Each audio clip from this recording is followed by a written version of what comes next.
Olá pessoal, tudo bem com vocês? Vamos dar início a mais uma aula, dando continuidade aos conceitos de funções. Nós trabalhamos nas aulas anteriores tanto a parte histórica como a noção intuitiva de funções. Na sequência, nós passamos uma avaliação e passamos a correção dela. E agora nós iremos dar continuidade com os conceitos de funções, seguindo com relação à função em relação com conjuntos, as fórmulas e o domínio contra domínio, certo? Nós ainda passaremos um pouquinho com relação à função objetora, injetora e sobrejetora, tá certo? Então, vamos dar início. A noção de função com relação entre conjuntos, tá certo? Então, nós estudamos conjuntos, os conjuntos numéricos, nós já estudamos como é a relação entre conjuntos, o diagrama de Venn e tudo mais. E agora a gente vai entender um pouquinho da relação que existe entre conjuntos e os conceitos de funções. Dados dois conjuntos não vazios A e B, uma relação ou uma correspondência que associa cada elemento x pertencente a A, um único elemento y pertencente a B, recebe o nome de função de A em B. Em outras palavras, nós podemos dizer que função matemática é a relação de A em B, em que para todo x em A temos um único y em B, onde x e y obedecem à lei de formação. Então, o que foi que eu acabei de ler para vocês? O conceito de função. Então, o que esse conceito ele traz? Ele diz que, para que seja função, obrigatoriamente, todos os elementos do conjunto A, eles precisam ter uma relação com o conjunto B, certo? Então, para ser função, obrigatoriamente, todo mundo que está aqui no conjunto A, ele tem que estar mandando uma flechinha para o conjunto B, certo? Então, no conjunto A você tem 1, 2, 3 e 4, todo mundo mandou flecha, então eu digo que é função. Se faltasse um indivíduo aqui sem flecha, não era função. Ah, Samara, mas olha o conjunto B. No conjunto B, nem todo mundo recebeu flecha. É função? Sim. O nome desses conjuntos, eles recebem nomes específicos, tá certo? A gente vai ver isso aí no discorrer da aula. E a gente vai entender também quando sobra algum elemento aqui ou quando falta algum elemento, os nomes que essas funções recebem também no decorrer da aula, certo? Então, olhe bem. Aqui é função, nesse primeiro exemplo, porque todos os elementos do conjunto A, do domínio, estão enviando uma flecha para o conjunto B, certo?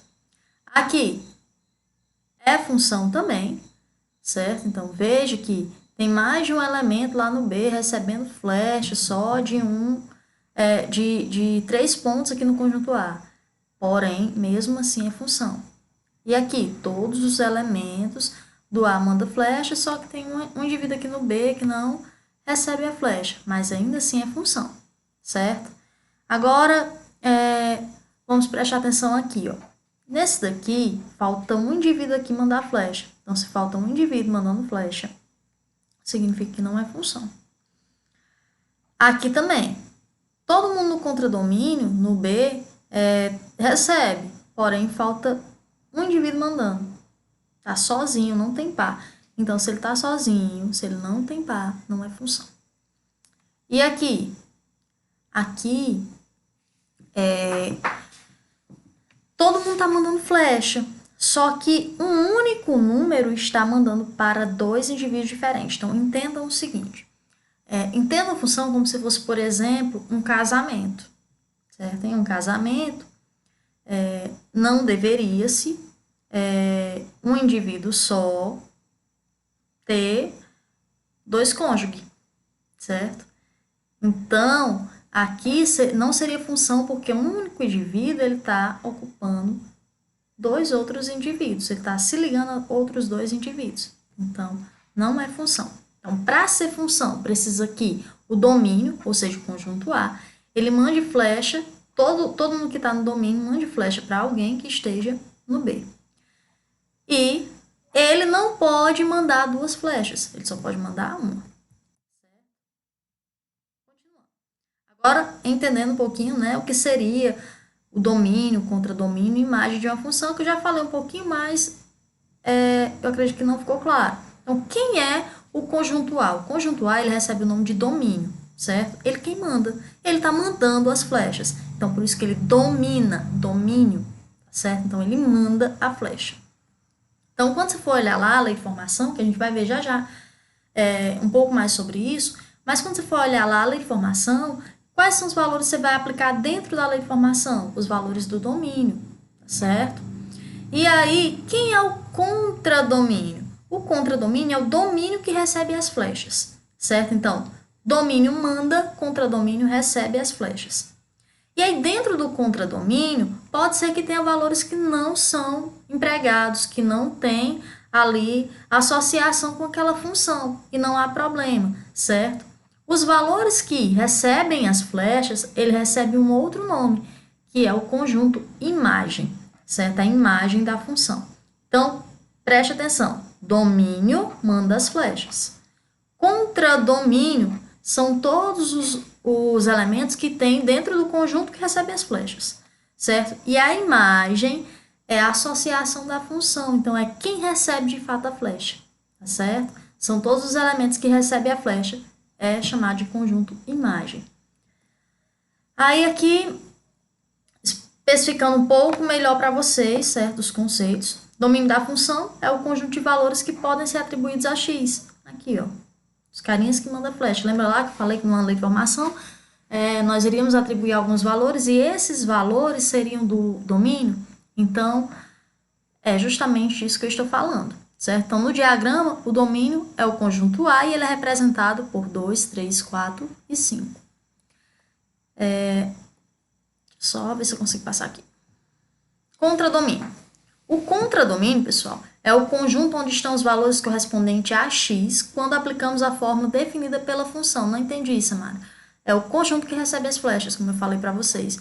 Então, no contradomínio que vai estar os valores que têm referência a x, certo? Então, nesse caso, quem é o contradomínio? 0, 1, 2, 3 e 4. Perceba que o 4 não recebeu flecha, porém eu conto com ele. No contradomínio, você conta com todos os elementos que estão ali dentro, certo? E quem é a imagem, pessoal? A imagem é o conjunto de valores obtidos da aplicação da fórmula, certo? Da funçãozinha lá, da lei de formação, certo?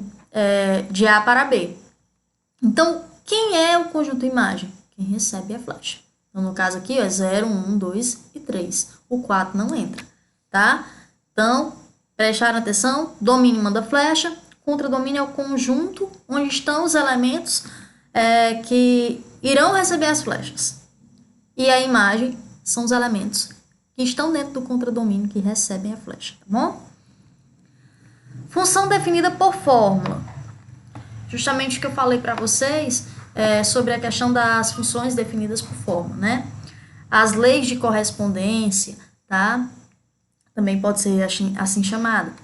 Elas são leis, pessoal, de formação, lei de correspondência, lei de formação, que associa o número racional x ao número racional y, certo? Então, é uma equação, uma formulazinha onde você vai aplicar. Então, perceba essa fórmula aqui, ó. Y igual a 2x, ou f de x igual a 2x, onde você vai atribuir valores para eles, certo? Você vai atribuir valores para esses indivíduos, esses elementos, e aplicar dentro dessa fórmula para encontrar aqui no contradomínio o resultado. Não entendi, Samara. Como é isso? Então, aqui, ó, y igual a 2x. Olha os valores que você tem aqui. Então, para x igual a 5, eu tenho 5 aqui, ó. Vendo? Para x igual a 5, o que você vai ter? 2 vezes o 5. Onde é x, você aplica o valor que tem aqui no domínio. Então, no caso aqui, ele trouxe como primeiro exemplo o 5. 2 vezes 5, 10. Então, eu digo que f de 5 é igual a 10. E aí, eu vou procurar aqui no contradomínio se tem o 10. E tem, ó, liguei. Certo? A imagem de x menos 3. Então, você vai aplicar também dentro da fórmula. Então, onde tem o x, você substitui pelo menos 3. Então, f de menos 3 é igual a 2 vezes menos 3. Quanto é 2 vezes menos 3? Menos 6. Então, vamos procurar aqui no contradomínio se tem menos 6. Tem menos 6, então tá aqui a ligação. Certo? X igual a 11,5 corresponde a 2 vezes 11,5 e vai dar 23. E aí, olha, tem o 23 aqui. Ok, tudo ok. E o 7, a imagem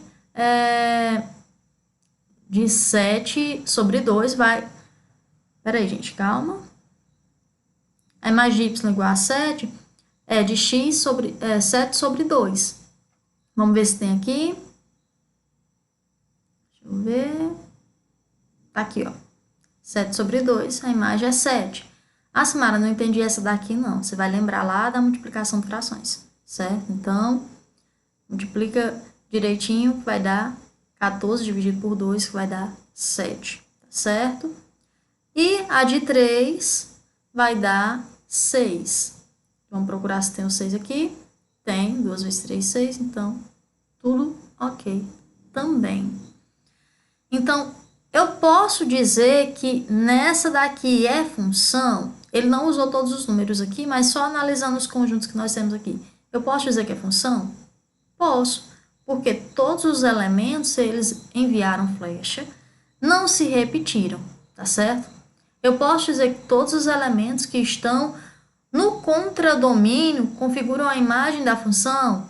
Posso também, porque todos os elementos que estão em B, na verdade que estão em Q aqui, eles recebem uma flecha, certo? Então, o contradomínio ele pode ser o conjunto imagem, certo? Mas não obrigatoriamente o conjunto imagem é o contradomínio, ok?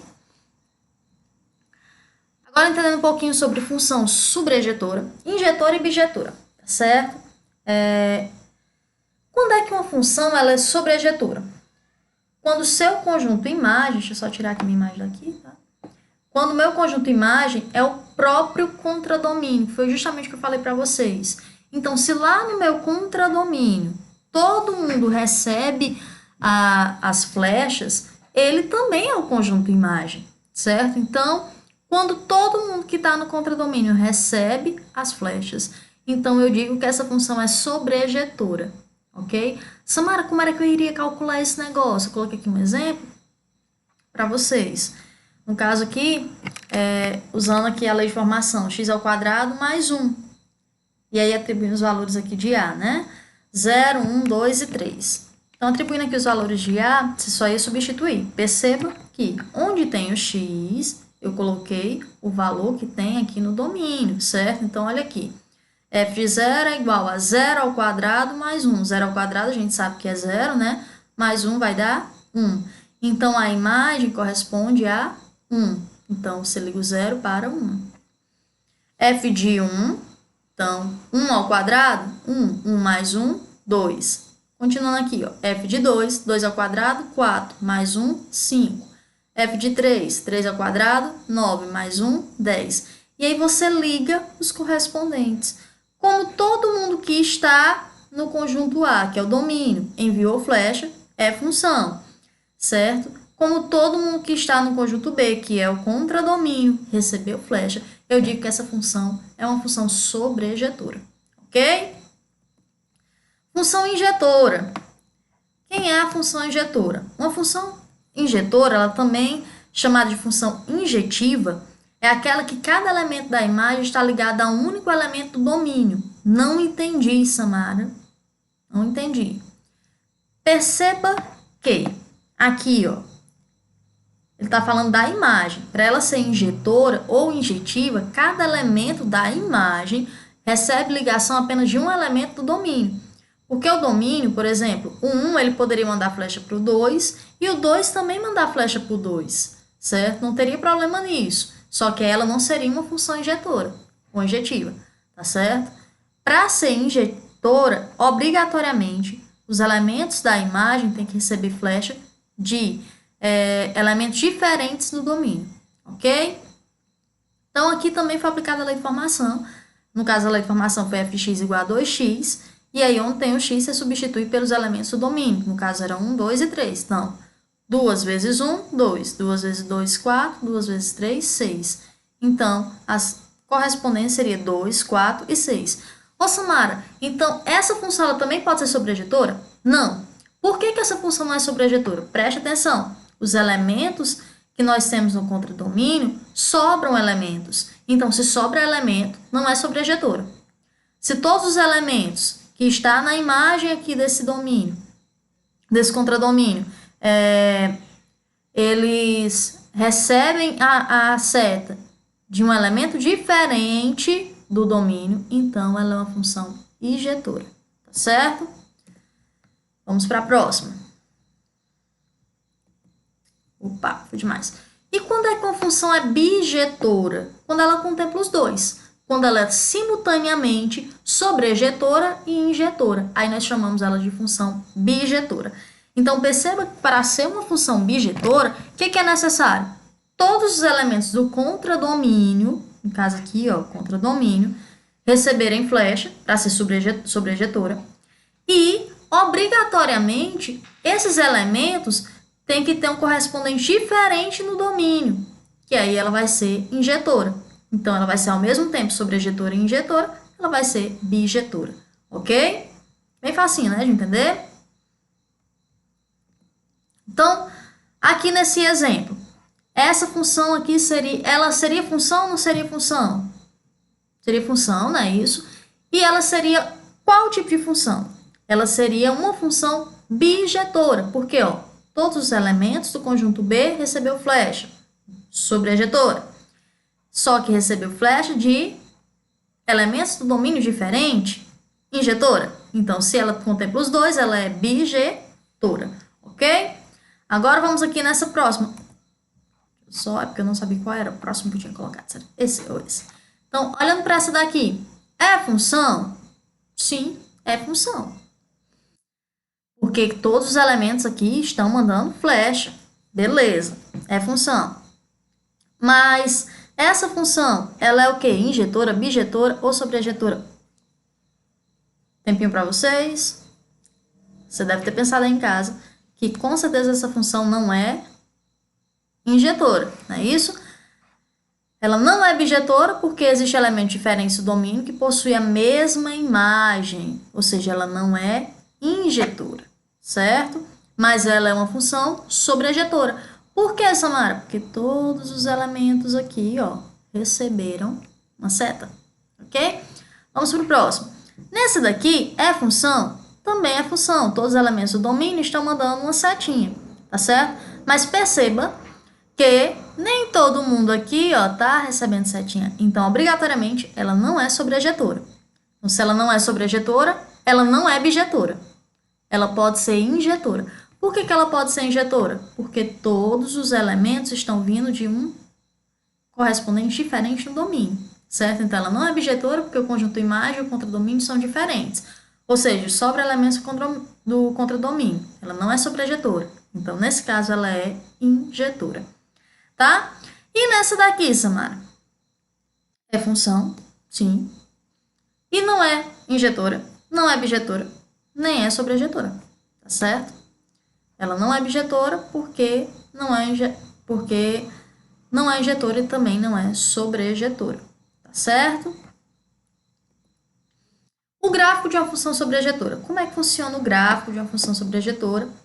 Para que a gente possa identificar. Tá certo? Geralmente caem questões que trabalham com esses conteúdos, caem um pouco de gráfico para poder a gente avaliar se é função, se não é função e qual é o tipo de função que existe ali, tá certo? Como é que eu sei que a função é sobrejetora? Você vai lembrar que para ser função sobrejetora, ela tem que obrigatoriamente todos os elementos do contradomínio receberem a flecha, certo? Para ser função, obrigatoriamente todos os elementos do domínio mandam flecha. Então, perceba que eu acabo criando um intervalo nesse processo, certo? Então, no gráfico da função sobrejetora, nós notamos que a imagem da função é igual a B, a imagem de B. Então, não entendi isso, Mara. Perceba aqui, ó. Tá aqui no X, eu estou mandando, né? E aí você vai ter aqui no eixo do Y a função. Então, todo mundo que está aqui, ó, nesse eixo, ele é correspondente a esse. Porque todo mundo recebeu uma flecha, então, de que esse intervalo inteiro contempla ela. Então, por isso que ela é sobrejetora. Tá certo? Vamos para a próxima. Função injetora. A função injetora ela é até mais simples da gente avaliar, tá certo? Se ela é injetora. É fácil. Você constrói um gráfico, né, lá da função. A gente ainda não estudou como construir os gráficos das funções, mas quando a gente estiver trabalhando com as construções dos gráficos, vocês vão entender até mais facilmente sobre isso. Vamos só relembrar esse conceito, tá? Mas, graficamente, para reconhecer se uma função ela é injetora, nós traçamos uma retas paralelas ao eixo de x. Perceba que, ó, aqui tem retas paralelas, aqui também. Se cada paralela tiver no máximo um ponto de interseção com a curva, a função será injetora. Se alguma paralela tiver mais do que uma interseção com a curva, ela não pode ser injetora, tá certo? Então, perceba aqui, ó, tocou aqui 1, 2, 3, 4, 5 vezes. Não tem mais como essa função ser injetora. Agora, perceba nessa daqui, nas retas paralelas, tocou só uma vez, só uma, só uma, só uma, só uma. Então, essa função é injetora. Bem fácil de avaliar, né? A próxima.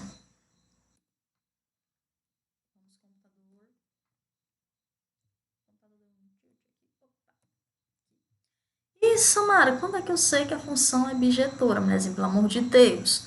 Então, olhando aqui para o gráfico dessa função, onde f de x é igual a x mais 2, o que você analisa? Você vai ter aqui, você sabe que existe um intervalo de 1 a 3, né? E um intervalo de 3 a 5. Para ela ser bijetora, ela tanto tem que obedecer ao que se refere à função sobrejetora, todo mundo tem que estar contemplando, certo? Como, se eu traçar uma reta paralela, também vai tocar em dois pontos diferentes, em uma curva. Então, isso daqui também faz parte de ser uma função bijetora, tá? A aula de hoje é essa. Eu passei uma lista de exercícios para vocês. Tá aí no Google Sala de Aula, tá certo? Resolvam, tirem suas dúvidas caso vocês tenham, tá certo? E aí, não deixe a matéria acumular, tá? Porque função a gente vai continuar vendo até terceiro, quarto bimestre, talvez. Tá bom? Então, é isso. Um abraço, se cuidem e, por favor, não esqueçam da importância de ficarmos em casa, tá certo? Eu sei que os tempos estão difíceis, eu sei que a gente tá com medo até, porque o número de casos em Jaguaribe tem aumentado muito, mas que nós possamos fazer a nossa parte e pedir a Deus para que nos proteja, né? É isso, pessoal. Então, bons estudos. Forte abraço, até a próxima.